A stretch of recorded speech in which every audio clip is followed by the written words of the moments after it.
วเพื่อนกูแล้วอ่ะตายปั่นนี่พังเฮ้ยเราอยู่หมอแกงน้ำไม้อยู่นี่เฮ้ยใช่ความพูดเดียวโอ้คอยบอกว่าผมเสียก่อนเอาปังรถ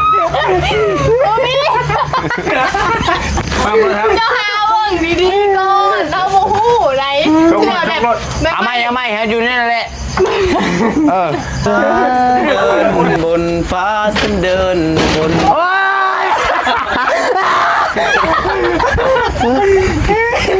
เคยเห็นแหละไป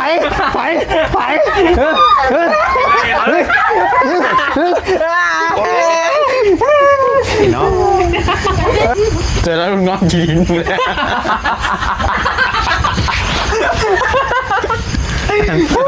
เราถึงหัวทำไมง่ายเลย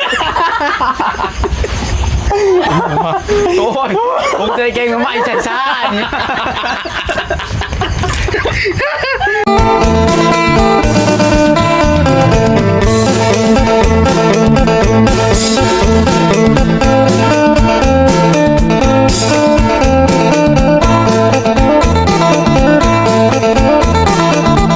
เลยชับเลยชับมาไหม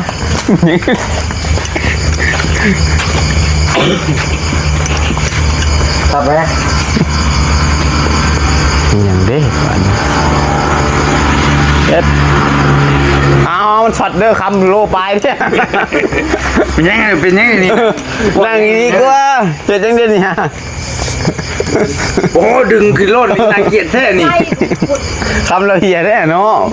ยังงี้นี่น่ะชับไหมอยู่ดีฮะเจ้าบุญไปบนคนไหนชับเฮียได้เลยโทรศัพท์เฮียเอาสั่งว่าเท่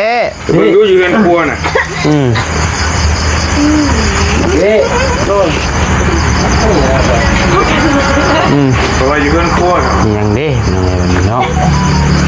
บ่าวยาวหาตาตีก็ไม่เจอเอาหัวยาวหัวลีพ่อพี่นี่ดิเอาหลังจากที่ว่ากินข้าวกินน้ำแล้วพี่น้องแกงมาไหม้น้ำมันแล้วพูดว่า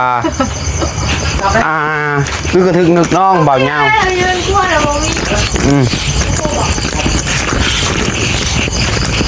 เบิ่งจะกินตุ๊กลูกหม้อแยกไม่รู้สึกบ่เท่บ่นี่ฮะโอเคครับบ่เห็นโอเคงุ้มมึงรู้สึกในหมอหรือไม่ฮะมึงจุกตายแล้วโทษด้วย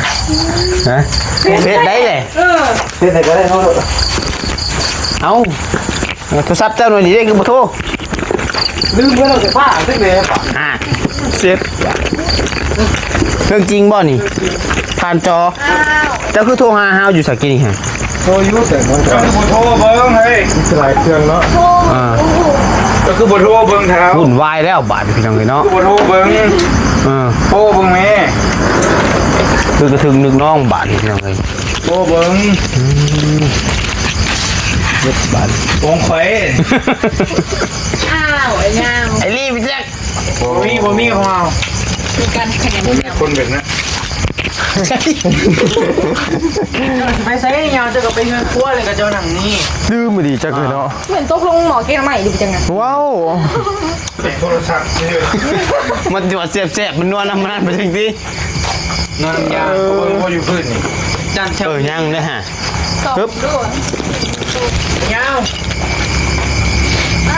ฉันว่าเทปบาดเห็นตัวแมวเห็นป่ะเกิดเรื่องแล้วพี่น้องเอ้ยบุ่นวายสักเดียวบุ่นวายทั้งหมู่บ้าน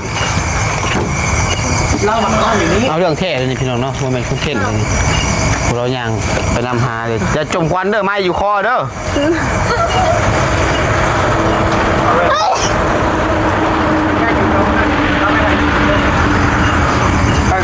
ใช่หรอว่า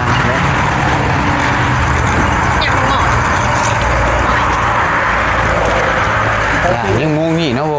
หายลูกโบอยากจะเป็นยังไง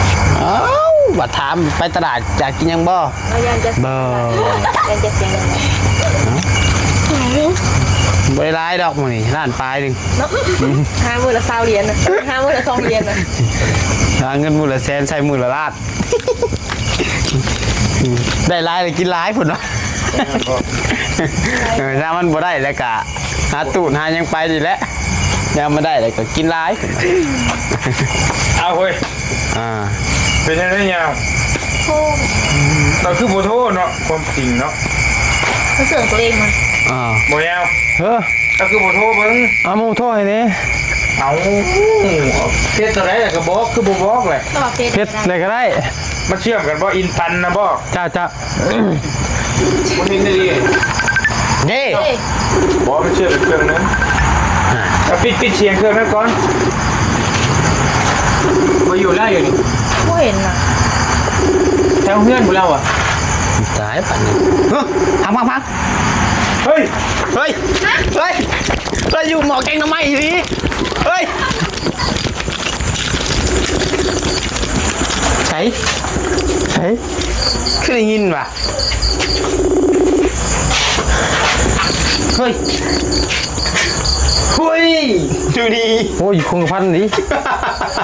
นี่บอกไอ้นี่แม่นั่นแหละนี่งุ้มมือหล่นมาสิค่ะโบเลยโบหับเอาได้หับไปหับนี่ไปหับไปได้บ้างเลย เครื่องน้ำเมียอีกต่างหาก เอามีลายเครื่องแค่นี้ บ่อยู่นี่แล้วไป บอมันเอา โทษอีก เกิดมันนี่แล้วบ่อยู่นี่แล้ว ไผ่หับแต่มันมีสัญญาณได้ยินนี่ฮะมีคนหับเสียงว้าวโอ้ยถึงหน่อยนี่นะนี่เฮ้ยถึงหน่อยนี่นะนี่เฮ้ยยังอีกออกมา เพราะว่าอยู่น้ำพี่น้ำโบกว่าแล้ว มีคนห้ามกินเนี่ยก็มันน่ะ แล้วแต่เพราะว่าอยู่พี่น้ำพี่น้ำโบก เขาห้ามบอก คนหาไปอยู่ เอามาว้าว พู พู ด ด พี่ เลย น้ำโบกคอยบอกว่าบ่เชื่อก่อนเอาละครับปั๊มรถ โอ้มี ปั๊มรถครับ เจ้าหาเบิ่งดีๆก่อนเราโมโหไรเชื่อแบบ เอาไม่ฮะอยู่นี่นั่นแหละพูดแล้ว เอาเนี่ยผู้สาวบ่ แล้วจะเจ้าเลย โทรใหม่มึงรู้โทรใหม่มึง หับอีลีกินเนี่ย อ๋อไม่ได้อยู่ในนี่หรอ บุกหัวอยู่ใช้แต่ว่าหับอีลี โทษเยอะต้องเขานี่แหละอยู่ต้องเขานี่แหละแต่เขาชี้ว่าไปจุดใด จนเราได้อะไร ไอ้หลินอยู่ไอ้หลินอยู่ไอ้จัน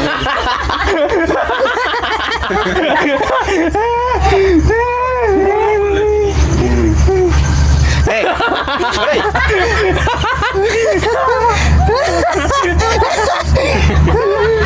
ได้ ฟังดีๆฟังดี เดี๋ยว ใส่ดิ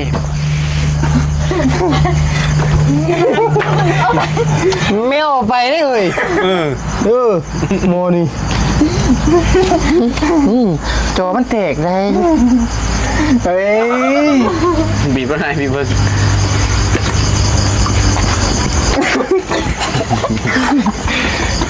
นี่ยินอยู่เสียงมันอ่ะ ๆฟังดี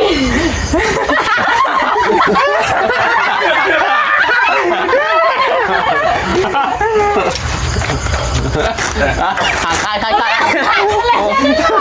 ไปร้านเราดิไปร้านลุ้น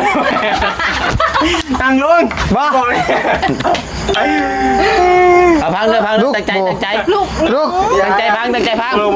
ไม่ได้เอา ตั้งใจพังนี่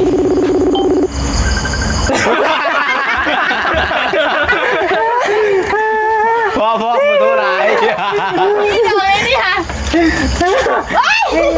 ลูกแม่ บ่มียาวอาบ้าน บ่าวยาว ตายเลยน้องเลยหัวก็ยังบ่ได้อยู่ บ่าวยาวโบโหหนัก มีเลยนี่ค่ะ จะตีบ่าวบี้กับน้องโบ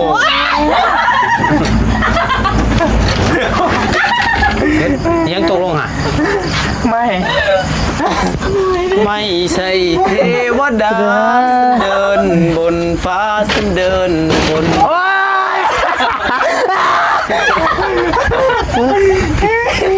จะเห็นแหละ ไป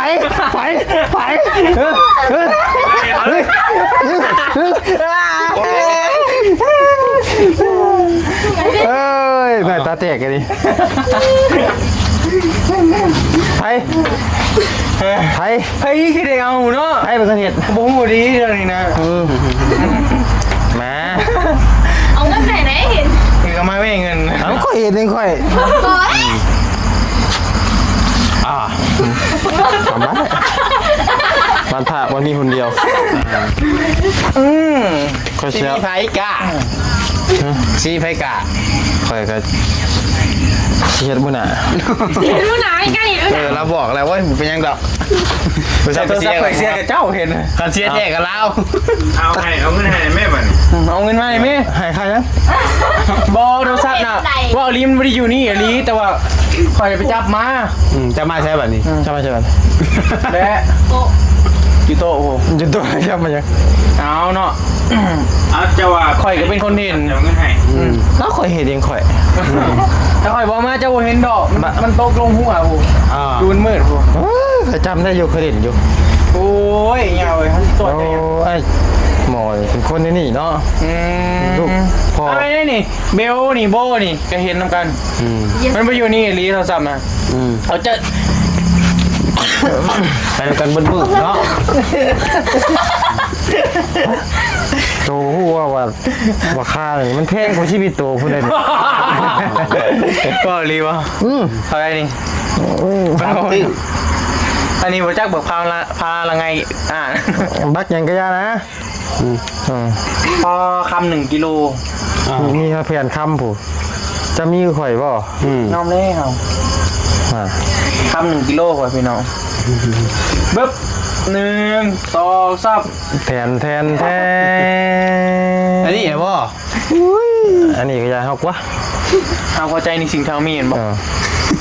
ของเฮา เปลี่ยนบ่กับเฮาอ่ะ บ่ ไอ้โทรศัพท์ไม่เตี้ยงชื่อไหนบ่ ชื่อเอง เอาพี่น้องไงเนาะผู้นี้ว่านั่นนี่บ่เป็นคอนเทนต์ที่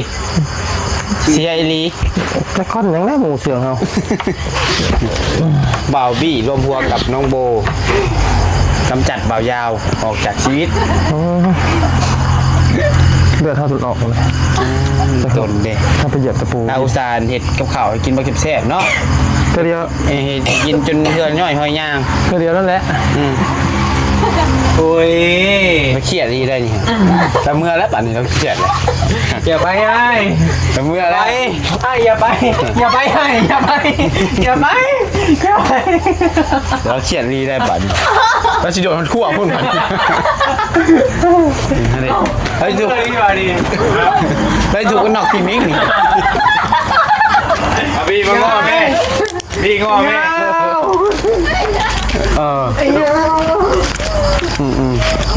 อย่าไปไอ้ ช่อนะเฮากับลูกมีพ่อมีแม่กันเนาะ ยื้อเอาไว้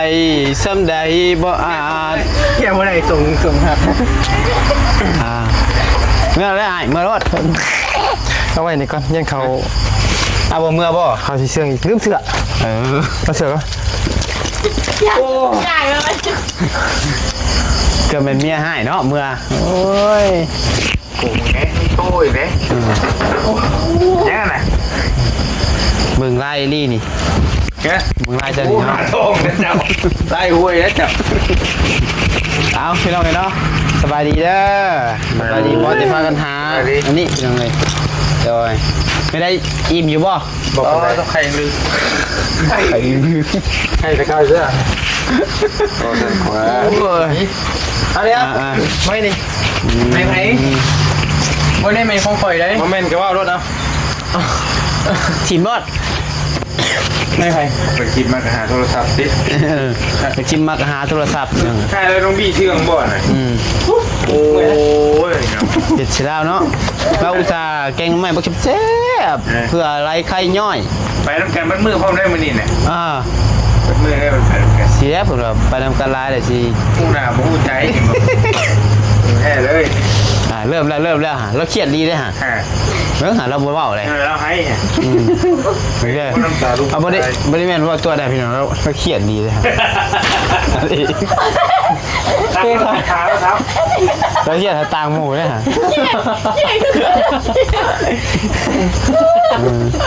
แต่เราจะปีนต้นไม้อีกเลยฮะ ตั้งพวกครับ เลิกก็ไม่ได้บังย่อมาเลยนะโอ้ย เยี่ยมเลยดิ คือไหนคือเลย จนละเด้เนาะเจอแล้วลุงน้องกินเลย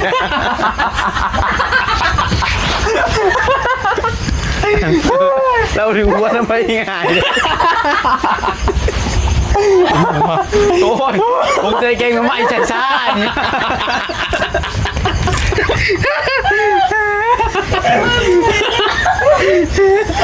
โอ้ยเอาว่าอยู่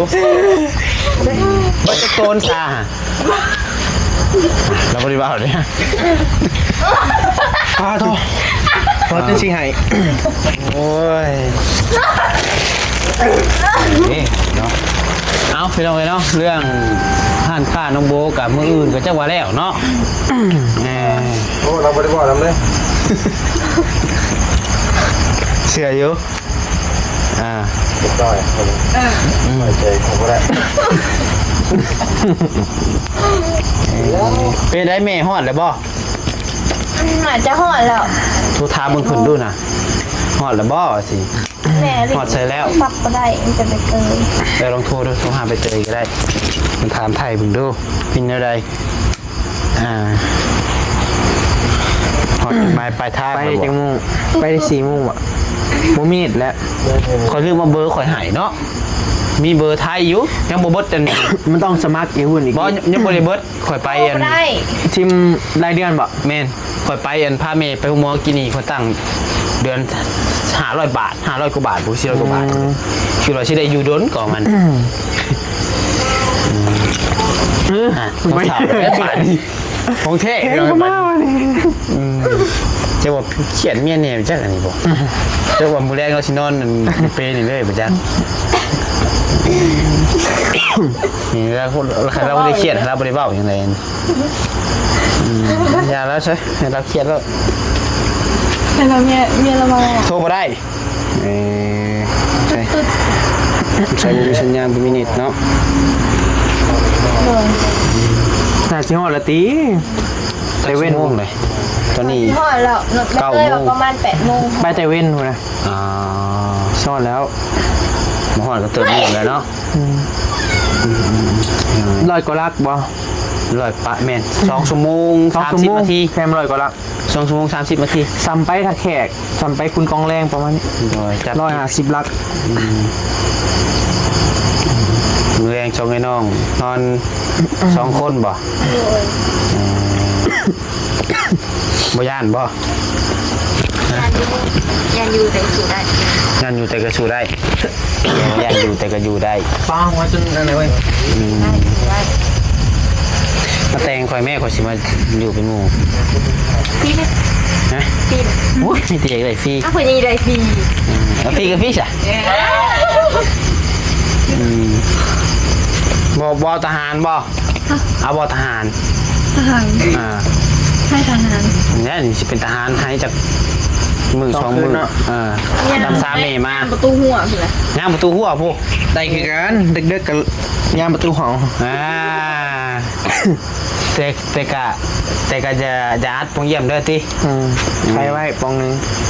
เดี๋ยวพอมื้อให้มื้อ เหตุการณ์ฉุกเฉินกระโทรหากันได้นะ เรือเถื่อยันงูเข้าไปเนาะ แม่น แต่พด ออกบ่ได้เพราะได้โดดออกทางบ่เยี่ยม แม่นแหละ แม่นอยู่เหตุผล อะไรมันก็อันตรายได้ คืออีกเด้ เพราะนี่คือเรื่องจริงได้ มันเน้น สัตว์แบบมันที่เกิดเหตุการณ์กันมันอันตราย โดย ต้องใครออก ประตูใหญ่กับวัดก็ได้คันบ่จำเป็น เพราะว่าทุกอย่างเกิดขึ้นได้เด้ แม่ ไม่หาต้องอัดนี่เลยบอก ใครเลยก็ดีบางทีประตูห้องประตูยังก็ อย่าหลงนะ กล้าใครบ่บ่จะว่าระหว่างอันงูกับโจรจะย่านตัวใด ยันบีแล้วมันเสียโทรศัพท์ งูกับโจร ยังมาแล้วยุ่ง ใครยุ่งกับมันเสียงโทรศัพท์จะมันเสียงอันอื่นที่เอามีอาวุธลับดู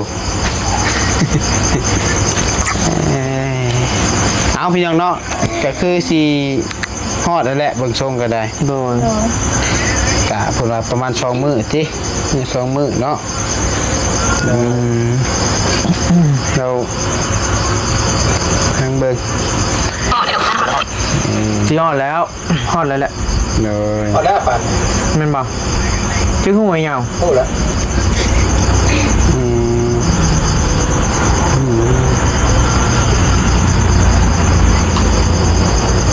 บ่าวยาวหล่อจังฮู้คอมเมนต์ยิ้มโอ้ย ไปซะพี่น้องไอ้นั่นแหละเนาะ โดย ได้จังหวะกันมีหยังก็โทรหาเด้อ โอเค เด้อมีหยังก็โทรหาเด้อยังกลางมื้อคืน นี่ ดึ แหละ ก โอ้ ดื่น ฮัลโหล ๆนะ นี่แหละ ยังว่าเป็นหยังกลางค่ำกลางคืนเจ็บท้องเจ็บไส้ ยุ่งยุ่ง เอาเพราะว่าบ่สบายอยู่ ชื่อมาให้เลย ชื่อมาอยู่ในรถนั่นแหละนะไปนั่นแหละไปเลยสมมันร่ำรวยขอบคุณในรายที่กำลังชมและเป็นกำลังใจส่งให้น้องนอนกัน2 คนค่ำคืนนี้บายสบายดี